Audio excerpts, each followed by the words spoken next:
Does anybody know anything about this mess on here? Gromit! Come here, Gromit! I'm gonna get to the bottom of this. Come here, Gromit! Yes, come. He needs a little reassurance because he's upstairs watching a live cooking show. Come here, mister. Do you know anything about this? Do you know anything about this? You see this mess on the floor? Look at the mess. Look at the mess on the floor. Do you know anything about that? Do you know anything about that? Get up there. Go. Do you know anything about that? Do you know who would have made? I don't know who would make such a mess like that, Kenny. I'm not aware of anybody that would make a mess like that. Good. You be there. You be there. And I say hello and welcome to this second edition of, I don't know, Feel, Look, and Be Better. I don't know what this is. Get Better Faster. Applied Biomechanical Concepts of Self-Care and Repair. Karate Do Mastery, The Way of the Empty Hand. But in all seriousness, Krish was with us last session, but it just ran a little bit too long, and I had a few things I wanted to add to that. So I've decided to split this into two sessions. We're going to do the upper body, mainly around the shoulders and chest and back, and the lower body. To that end, this is body weight resistant exercises. I'm going to mix in a little bit of anatomy. It's all Karate Do, which is the way of the empty hand. And this is all you have. Whether you are working with an implement in sport or at work, your body needs to be used appropriately mechanically to function well. Physically, mentally. I do this because I want to feel, look, and be better. That's why I call it that. So general rules of exercise, if you do something 12, 15 or more times, 20, 30, 50 times, that's more like muscular endurance and toning.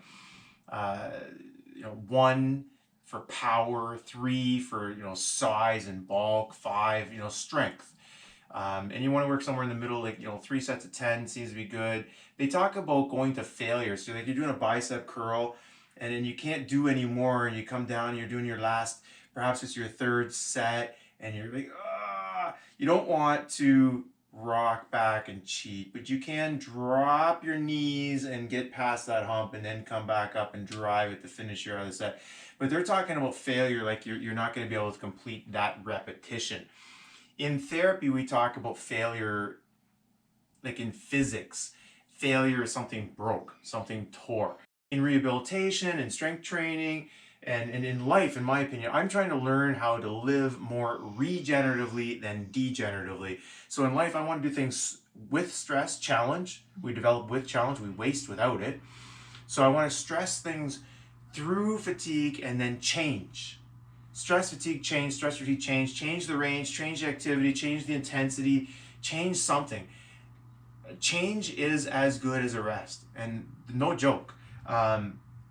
If you can shift up if you can manipulate your workload, whether it's yard work, and you can do a little bit here and then a little bit there, a little bit of rake, a little bit of squat, a little bit of lift, you're gonna feel so much better than if you just do all the raking or all the bagging or whatever. Trying to find small sections, leave a pile, or go do something fairly small as a warm-up and then leave a big job for once you're warmed up in the middle.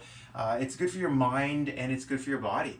And that's what we're here for, to learn to live more regeneratively than degeneratively. So let's start where we start everything. And remember in karate why my belt is here. So if I did an intersection from hip to hip and front to back, where they meet in front of my sacral level, S2 is my center of mass. So you want to put your hands on your hips is fine. We're going to breathe in, shoulder blades back, and we're going to breathe out, shoulder blades protract, tuck up underneath with a posterior pelvic tilt. Breathe in, open your capital letter C, and close. If you've been working with me for a while, it's time I stopped talking so much. I think you would agree.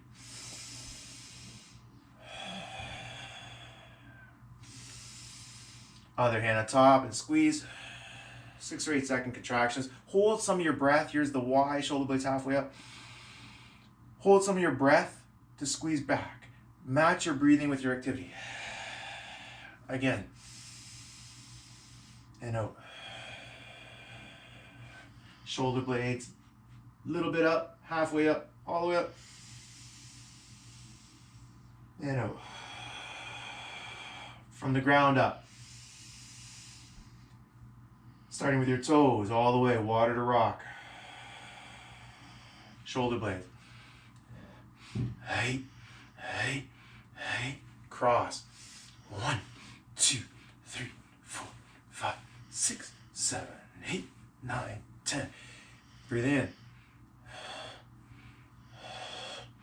Out. So you want to think like your hands are rocks at the end of a loose rope. So breathing in there because you're big and counting. Everything moves until everything stops. Hey. Elbows cross and then open. Breathing in. 1, 2, 3, 4, 5, 6, 7, 8, 9, 10. Now I do feel some grinding in my shoulders, so I'm going to work with that through that. Hip circle, stick your bum out the back, chest out, breathe in. 1, 2, 3, 4 with the same flow. We're going to go 5 and figure eights. Don't stop the flow. Heel, baby toe, big toe. Other heel, baby toe, big toe. There's going to be like 1, out, out, out, out, and the other way. 2, 3, 4, and tight, tight, tight, and flow the other way. Out. Now you can start going, hey, hey, hey, hey, hey, hey. Because you want to start thinking like when I'm punching and kicking people, they're punching and kicking me. So I want to close this. I want to make it tight. Plus I want to make my hands solid. So I'll start working 2 things at the same time. Remember when I teach you one thing, you're learning 2 or 3 or more. Let's go into a jog. Ball of the foot. This is 90 degrees. This is going to be very important. It's going to be dictated by the hip. So as I go forward, forward, back, back, forward, forward, back, back, that's what's going to decide this fighting stance versus that fighting stance. Knees are going to be soft. I'm not going to do too much. And you're never going to be able to go backwards faster than anybody can go forwards, right? So we got to get the idea of going side to side.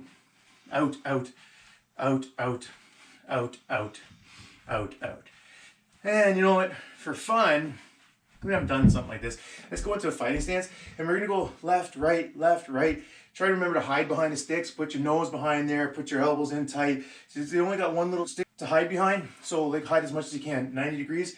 And let's start by hip, hand, hip, hand.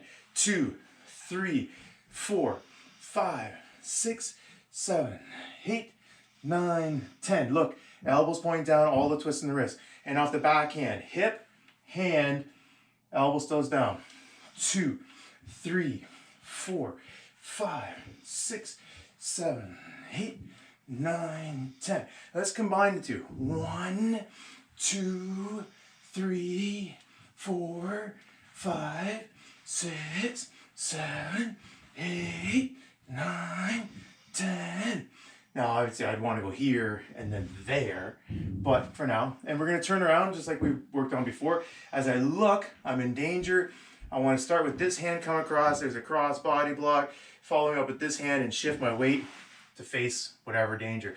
So again, front, back, left, right, left, right, left, right. Hide as much as you can. I realize my elbow's drifting out and I'm making myself vulnerable here. So hide in there as much as you can. And the reason we're doing left, right, is so that I've got one knee up, let's do that. Knee up, facing my opponent that way. Knee up, try and get it over top of your hips. And eventually that's going to be kicks, right? So you'll join week 5 and that'll be kicks. Now from here, hip, hand, hip, hand. Hip, hand, hip, hand. 3, 4, 5, 6, 7, 8, 9, 10. Now look at this hand. It comes back maximum twist. Maximum twist. Maximum twist. And the backhand, same thing. Palm up, palm down. Elbow still facing straight down. 2, 3, 4, 5, 6, 7, 8, 9, 10. And we're going to go 1, 2, 3, 4, 5, 6, 7, 8, 9, 10. There's your cat stance, front stance. Cat stance, boom, boom, follow it up. Let's go back to from a static stance, hands over top of my knees, athletic stance. So I've got room to straighten my knee one way or forwards or backwards. Soft knees, work on these vastus medialis, obliquus, the teardrop muscle here. So I want to work on that. So from this position here, I'm going to go from side to side, shifting my weight over top of that. It's going to be a cat stance. Next cat stance. So as I go from one side, of course, that hand stays over top of the knee. So the first and second metatarsal head, first and second metatarsal head. We've done this quite a few times, right? So we're going to come across, up, across, up, across, up. So it starts by shifting your hips and up. So you think, okay, I get it, sensei. Well, sorry, I'm not really sensei right now. I get it, gym guy Kenny, Jim Ken. So we talked about going 1, 2, and then we talked about going 1, right? So you think, okay, now I got to shift my weight over top of one foot. Is that right? And I'm like, well, no, that's not true. Your weight has to be over 1 foot, but your foot can come under and then kick, right? I can come over here, I can put my foot under, then kick. Anyways, that's for another day. But for now, since we're just having fun in the gym, let's do a couple kicks, like non-discriminatory. It doesn't matter if right leg's forward, left leg's forward. So I'm gonna come, let's put our heels kind of together. It makes it easier to shift your hips from side to side. And we're just gonna kind of, when one knee comes up, kick and kick. So we want to get your knee up, out, up, down, up, out, down, up, out, down, up, out, down. The higher you get your knee, the higher your kick's gonna go. Okay, kick yourself in the bum. So as we do things like this, I'm gonna go nice and light. Always light on your feet. Have your heels go out, out, out, out, out, out, out, out, out, out, out, out. And hands on your hips. Breathe in as you go back. Push on your tailbone going forward. Eventually all your kicks, if you're doing kicks, I don't even know why I'm talking karate. Because karate's everywhere. Karate, I can't get away from it. My heels have to be on the ground, hips going forward. And let's do knee circles from inside to outside. This is the way your knees are going to work. So hands out for balance, feet less than shoulder width apart. And we're going to go from inside over top of your big toes, second, third, fourth, fifth metatarsal heads. And breathing out because I'm small. I might want to put weight on my fingertips or my knuckles. And then standing up. Posterior pelvic tilt. Tighten your bum, shoulder blades up. Count from the top. 1, 2, 3, 4, and 5. All right, good enough for a bit of a warm-up. Let's go to, well, I can stand here like this. This is how Kung Fu guys do it, right? You have your heels together, makes it easy to shift your weight from one side to the other, easy to move. I'm more mobile, but not as stable. So I'm gonna put my heels out, put my toes out, put my heels out, and I'm gonna put my toes in line. So I'm gonna go from one side. This is a really good mechanical exercise too. So my femur had to rotate externally on top of my tibia, being that this is a closed chain, and you're gonna notice that the back leg did the opposite. They both went to the left, and now both my knees go to the right, which means my femur, again, went externally on top of my tibia. And it's gonna sit here for 6-8 seconds, and go side to side. You can wait 6-8 seconds. If I wanted to block, I'd look here, 1, 2, or perhaps I would go 1, 2, whether it's gonna be low block, or cross body, middle, cross body, middle. I can also come middle block and punch, middle block and punch. Or even come through here, high block, punch. Coming through here, keeping your blocking hand on the outside, but you're not quite sure. The reason I have two hands on here, my back hand, I'm thinking might be my inside hand, but if I make a mistake, it can quickly become my outside hand. Boom. So I'm going to put this hand on the inside, but if I make a mistake, that hand can be the blocking hand. So as long as you're moving with your hands, and we come back, just back and forth. So let's do a couple squat kicks. So let's get down into here, come up to the cat stance and kick, down, over. Better to have your hands back, but it's okay to have your hands out for balance. Cat stance and kick. Bring it back here, cat stance, kick. Over here, down, slow. Remember, when you want to learn how to do something, you go slow.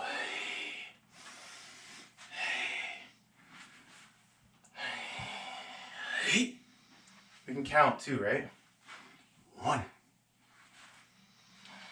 2, 3, 4. Just put your hands out for balance.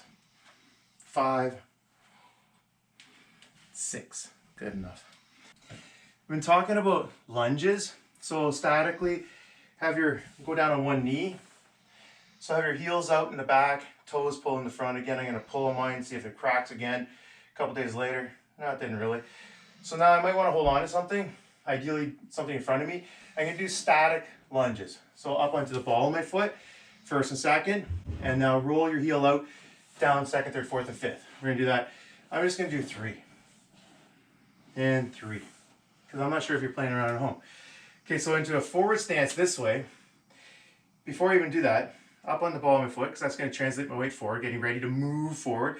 I'm going to push my heel way out, which puts this hip in front. So if I was to measure, my back hand should be in front of my front hand.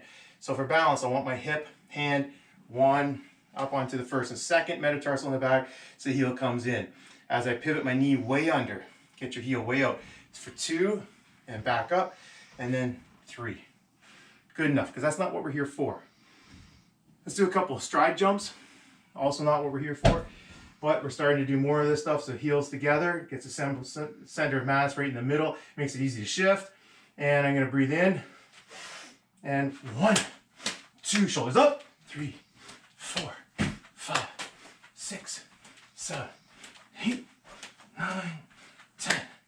1, 2, 3, 4, 5, 6, 7, 8, 9, 10.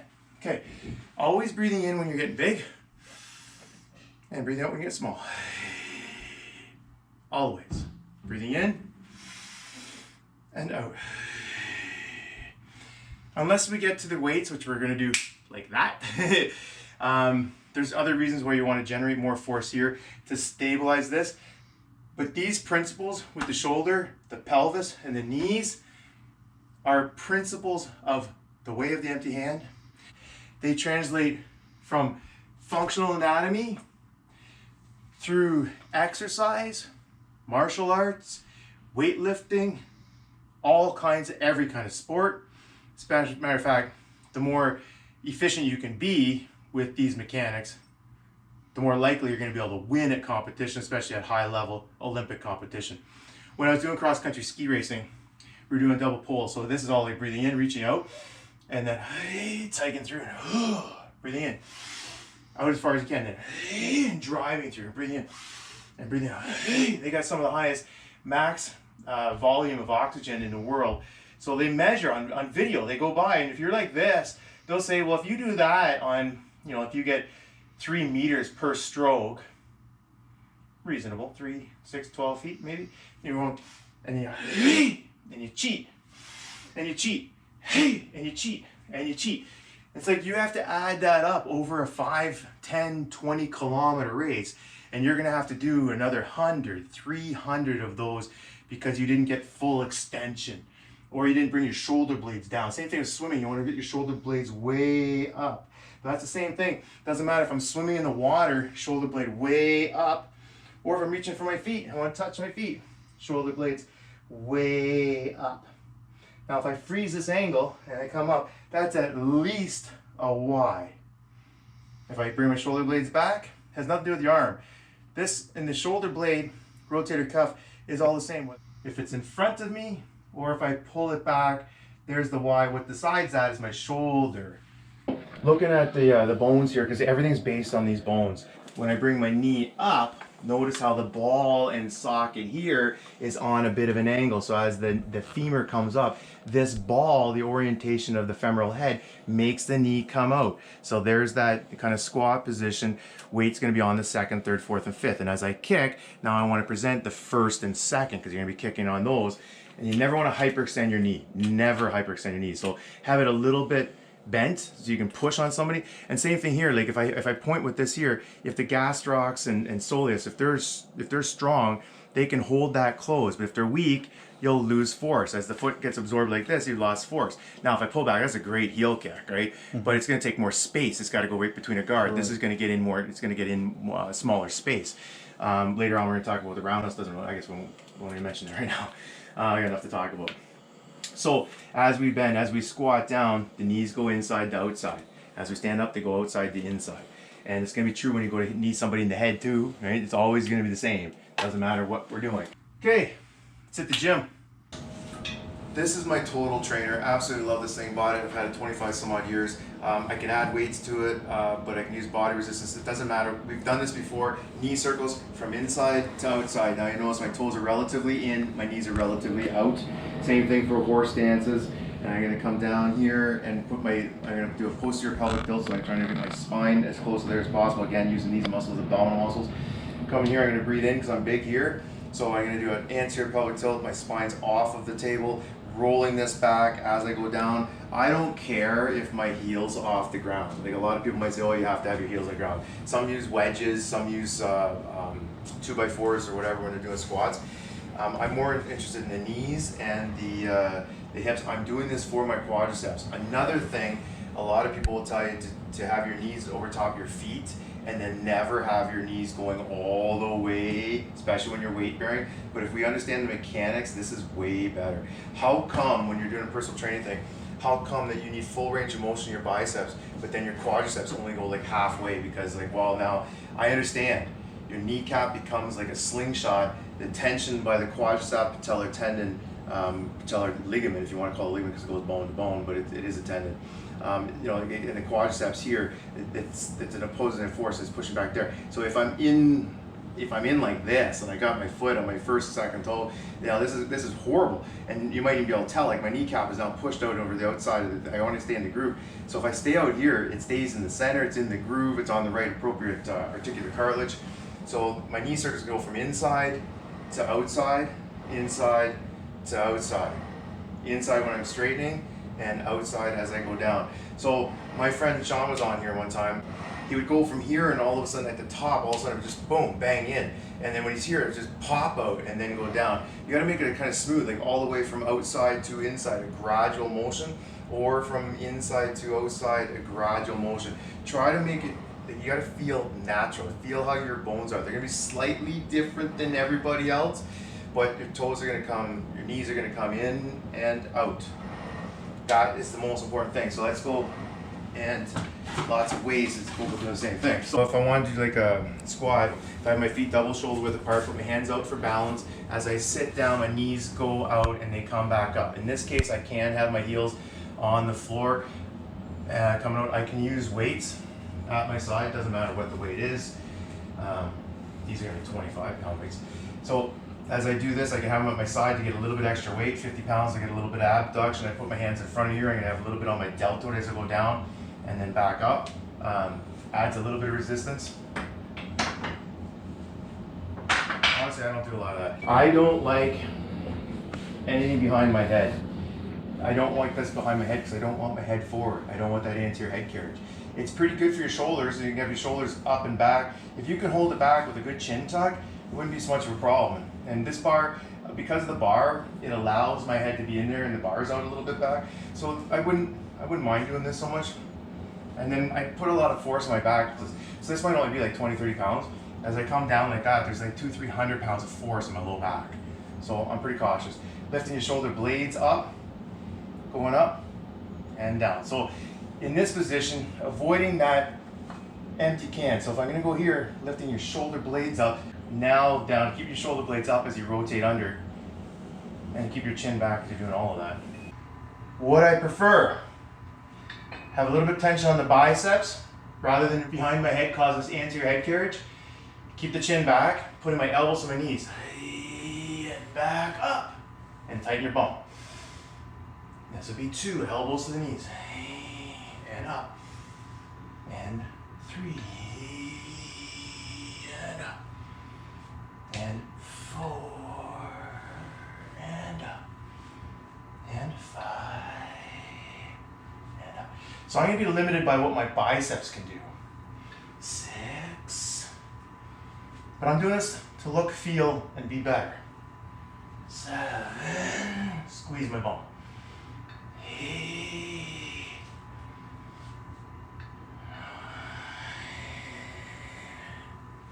Even my stomach muscle at the bottom.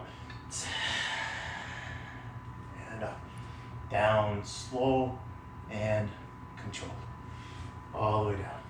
And here, my arms are up. So this is a good spot to breathe in.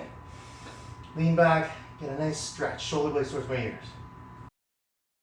Even if I'm just bending down, your tailbone, if it was to stick out like that, your hamstrings are going to pull it down. So tightening your hamstrings as you stand up. Like a lot of people tell you to like, bring your knees forward. Now my weight is here. Now I can stand up on my quadriceps. Sure, that's okay.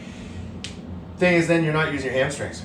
So to use your hamstrings, tighten your hamstrings. They make a muscle just like you do here. Make a muscle there, and then bend forward and feel those muscles working.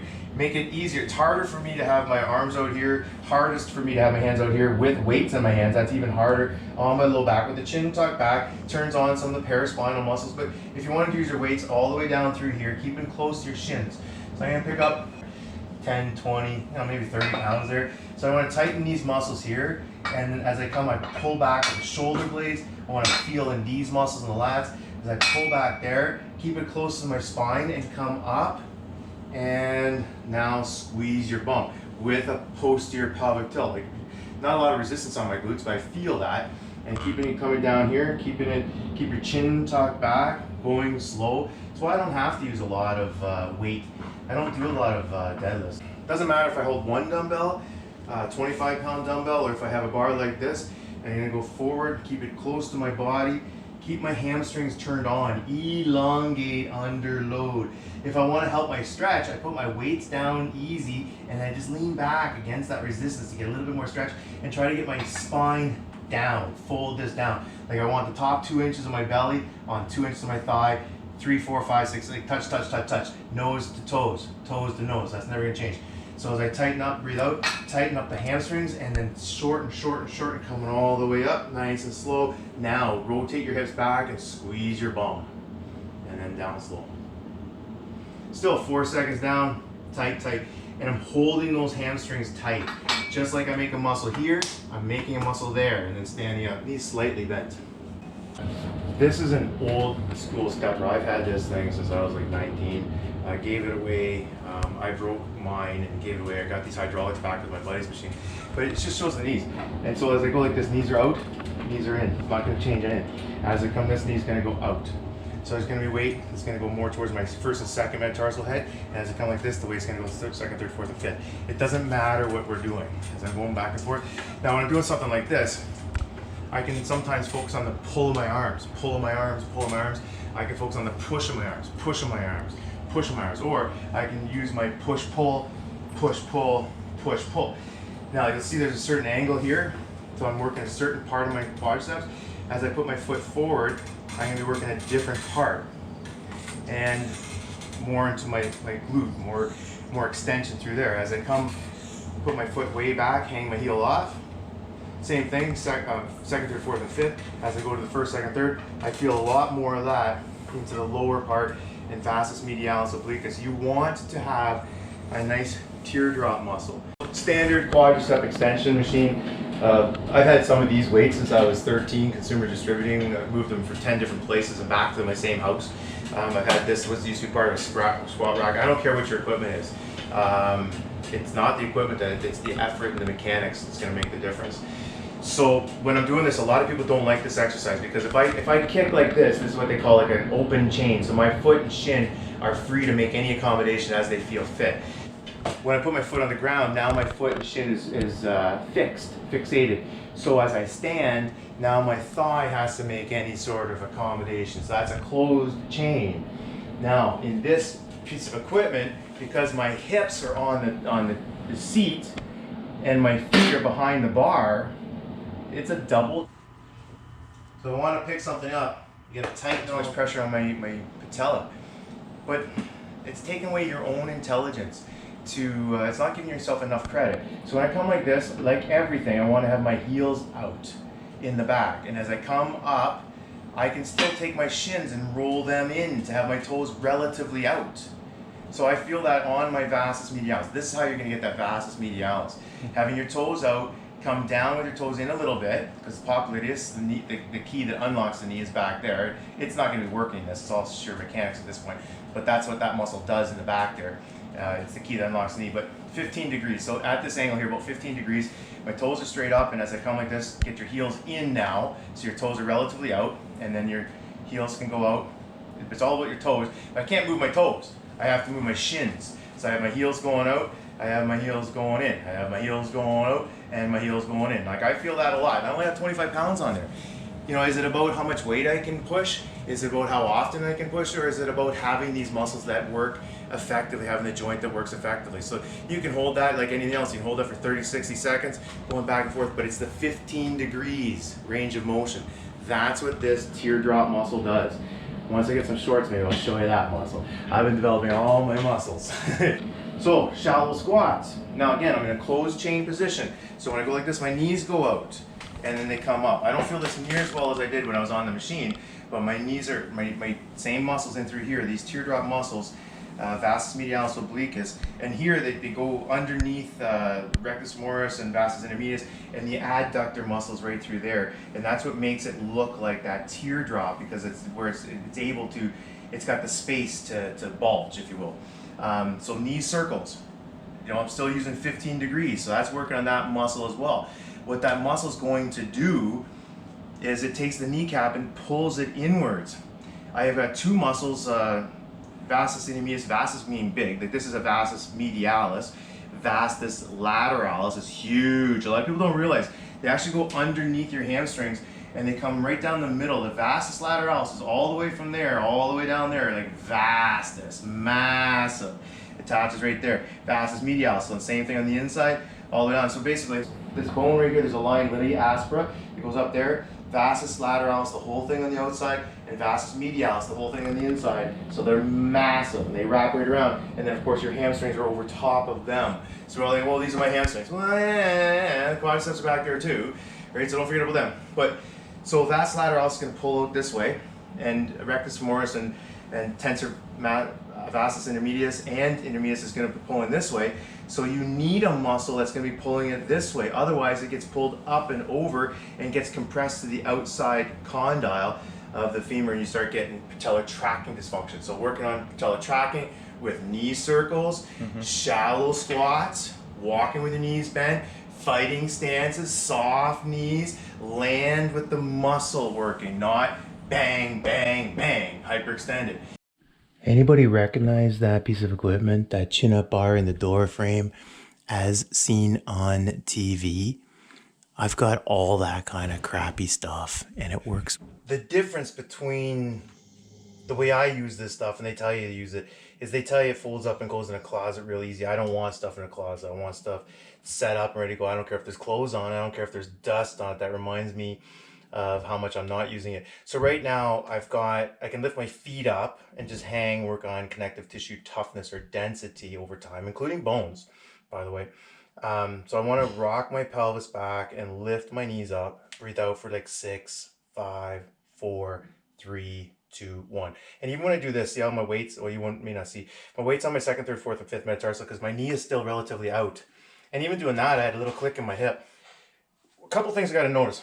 When I have my weight under both arms, I'm in the center. As soon as I let go of one hand, watch what happens to the knot of my belt. I'm going to go, all of my weight is going to go directly under center. When I'm standing and walking, or when I lift myself up and then I let myself go, well, see, I come underneath.